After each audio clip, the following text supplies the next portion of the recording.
Online classes में आप सभी का स्वागत है बच्चों। आज हम मच्छर और मलेरिया पार्ट से उनके प्रश्नों को देखेंगे। पहला प्रश्न है मौखिक में, मच्छर के काटने पर होने वाले किसी एक रोग का नाम बताओ। तो इसका उत्तर आपको लिखना है, मच्छर के काटने पर मलेरिया रोग होता है। यहाँ पर कोई एक रोग बोल रहा है इसलिए हम मलेरिया लिखे हैं। और मच्छर के काटने से हमें डेंगू भी होता है, चिकनगुनिया भी होता है ना। तो इस प्रकार से आपको केवल एक बोला है तो एक ही नाम लिखना है। प्रश्न दूसरा दिया है, अपने आसपास मच्छरों को पनपने से रोकने के लिए तुम क्या उपाय करोगे। तो इसका उत्तर आपको लिखना है, अपने आसपास पहला नंबर में लिखना, अपने आसपास गंदगी एकत्र नहीं होने देंगे। आसपास की नालियों की समय समय पर सफाई करवाएंगे। तीसरा, नाली के आसपास दवा का छिड़काव करेंगे। चौथा, छोटे गड्ढों को मिट्टी से भर देंगे। इस प्रकार से इसका उत्तर आपको लिखना है। फिर तीसरा प्रश्न दिया हुआ है, मच्छर का जीवन चक्र किन अवस्थाओं से गुजरता है। आपको लिखना है इसका उत्तर, मादा मच्छर अंडे देती है, अंडे से इल्ली बनती है, इल्ली से प्यूपा बनता है और फिर पंख आने पर यह प्यूपा मच्छर बन जाता है। इस प्रकार से आपको लिखना है और साथ ही ये चित्र बनाना है मच्छर का जीवन चक्र। इस प्रकार से इसको आपको चित्र बनाना होगा। लिखित प्रश्न दिया हुआ है। प्रश्न पहला, मलेरिया किस कारण से होता है। इसका उत्तर है, मलेरिया मादा एनाफिलीज मच्छर के काटने से होता है। फिर दूसरा प्रश्न दिया है, मच्छरों से बचाव के उपाय लिखो।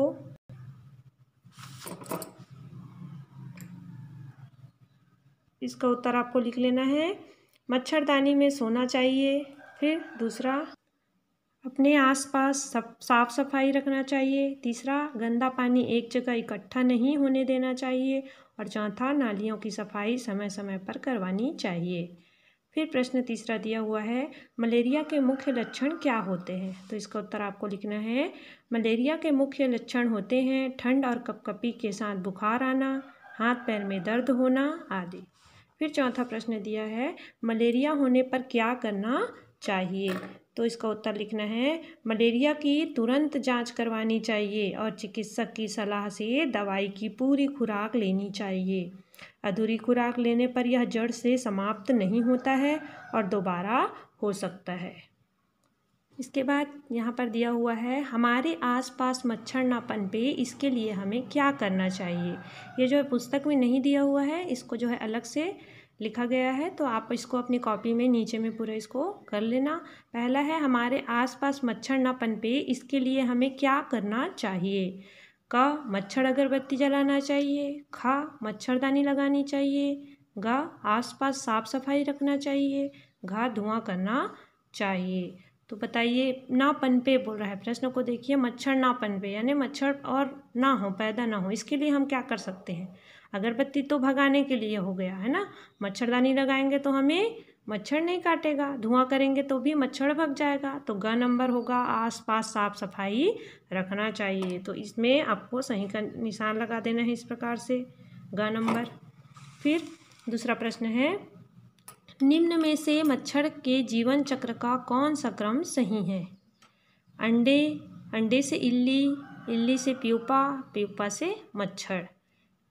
ख नंबर, इल्ली से अंडे, अंडे से प्यूपा, प्यूपा से मच्छर। ग नंबर, प्यूपा से इल्ली, इल्ली से अंडे, अंडे से मच्छर। घ नंबर, इल्ली से प्यूपा बनता है, प्यूपा से अंडे और अंडे से मच्छर। तो आप लोग को पता है, आप लोगों ने पढ़ा है कि का नंबर होगा, अंडे से जो है इल्ली बनती है, इल्ली से प्यूपा और प्यूपा से जो है मच्छर बनता है। तो ये जो होगा का नंबर जो है सही हो जाएगा। फिर तीसरा प्रश्न है, मच्छर अंडे कहाँ देते हैं। क, जमे हुए गंदे पानी में। घ, घोंसलों में। ग, जमीन में। घ, पेड़ों पर।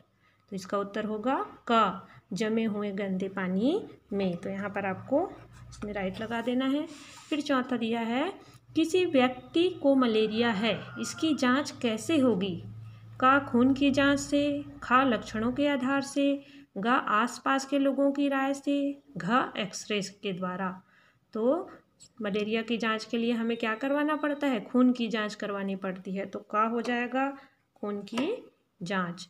फिर पांचवा दिया है, मच्छर के भगाने का सबसे सस्ता और घरेलू उपाय कौन सा है? नीम की पत्तियों का धुआं करना, मच्छर अगरबत्ती जलाना, मच्छरदानी लगाना, कीटनाशक का छिड़काव करना। तो जो है सबसे सस्ता बोला है, तो नीम की पत्ती को हमको ख़रीदना नहीं पड़ता, नीम की पत्तियों का धुआं करके हम जो है मच्छर को भगा सकते हैं।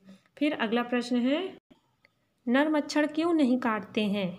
क, वे काटना नहीं चाहते। ख, वे आलसी होते हैं। ग, उनकी सूंड तेज और धारदार होती है। घ, उनकी सूंड तेज और धारदार नहीं होती। क्यों नहीं काटते? क्योंकि उनकी सूंड तेज और धारदार नहीं होती। तो ये इसमें लगाना है आपको। सातवां है, मलेरिया बीमारी के लक्षण क्या हैं? क, शरीर पीला पड़ जाना। घ, खांसी आना। ग, कपकपी होकर बुखार आना। घ, सूजन हो जाना। तो आप लोगों ने पढ़ा है कि उसके लक्षण में कपकपी होकर बुखार आना, तो यहाँ पर आपको राइट का निशान लगाना है। फिर अगला प्रश्न दिया है, मच्छर आसानी से कहाँ पनप सकते हैं? क, गड्ढों में जमा पानी। ख, मछली वाले तालाब। ग, साफ और ढके टैंक। घ, नदियों के बहते पानी। तो गड्ढों में जो है पानी जमा हो जाता है, तो आपको इसमें टिक लगाना है क में। फिर नौवां दिया है, दूषित भोजन व जल से कौन सा रोग फैलता है? हैजा, चेचक, कैंसर, मलेरिया। तो दूषित भोजन से जो है हैजा का रोग फैलता है, तो आप इसमें हैजा में टिक लगाइए। इस प्रकार से सारे प्रश्नों के उत्तर आपको अपनी कॉपी में लिखना है। Thank you.